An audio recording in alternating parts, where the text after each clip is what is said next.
Hi guys, welcome back to my channel. இன்றைக்கி நம்ம என்ன பார்க்க போகிறோன்னு பார்த்தீங்கன்னா பிரெட் அல்வா. அதுக்கு தேவையான இன்க்ரீடியன்ஸ் பார்த்துடலாம் வாங்க.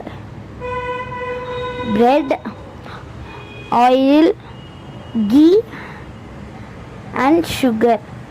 இப்போது ஃபஸ்ட்டு ஒரு ப்ரெட்டை எடுத்து அதை இந்த மாதிரி நாளாக கட் பண்ணிக்கோங்க. நான் 2 பிரெட் போட்டேன்.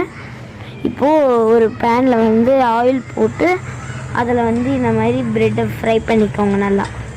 நல்லா ப்ரௌனிஷாக வரணும். நம்ம இப்போ இந்த மாதிரி ஒரு பிளேட்டில் எடுத்து வச்சுக்கோங்க. இந்த மாதிரி இருக்கணும். இப்போது ஒரு பாத்திரத்தில் பால் ஊற்றிக்கோங்க.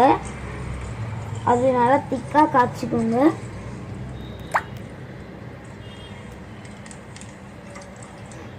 ஒரு பேக்கெட் பால் நாங்கள் சேர்த்துருக்கேன். இப்போ இது காயட்டும். இப்போது இன்னொரு பேனில் வச்சிருந்த சுகர் போட்டுக்கலாம்.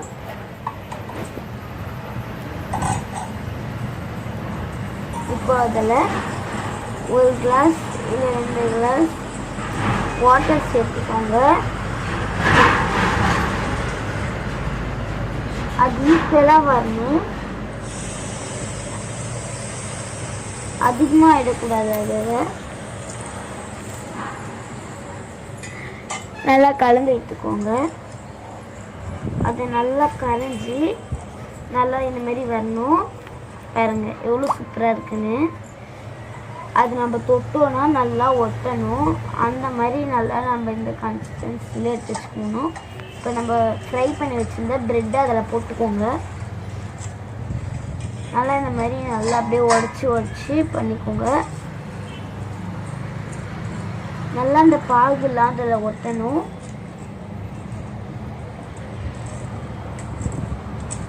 இந்த மாதிரி பண்ணிக்கோங்க.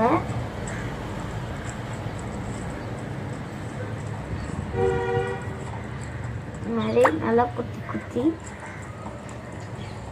நல்லா அதில் போட்டு கொத்தி இது பண்ணால் வந்துடும். இந்த மாதிரி தான் கிண்ணா எவ்வளோ சூப்பராக வந்திருக்கு பாருங்க.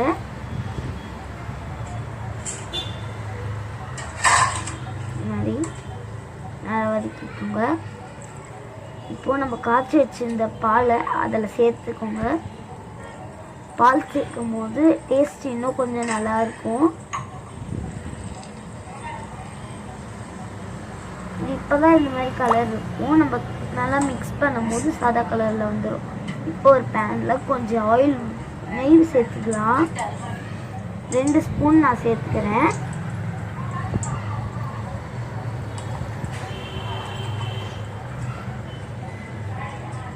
நெய் நல்லா அப்படியே உருகிடணும். அதுக்கப்புறம் அதில் முந்திரி சேர்த்துக்கோங்க. இந்த மாதிரி நான் 4 உடச்சி வச்சுருக்கேன். அதுவும் நல்லா ப்ரௌனாக வரணும். இப்போது அதில் வந்து ஏலக்காய் பொடி சேர்த்துக்கலாம். அந்த ப்ரெட் அல்வா பண்ணி வச்சுருந்தோம்ல அதில் ஏலக்காய் பொடி சேர்த்துக்கலாம். அதை மிக்ஸ் பண்ணிக்கோங்க. அதுக்கப்புறம் அதில் நம்ம பண்ணி வச்சுருந்து இந்த முந்திரி நெய்யில் வறுத்தோம்ல அதை இதில் போட்டுக்கோங்க. நல்லா சூப்பராக ரெடி ஆகிடுச்சு ப்ரெட் அல்வா. இப்போ ஏதோ ஒரு பிளேட்டில் வச்சு சர்வ் பண்ணிடலாம்.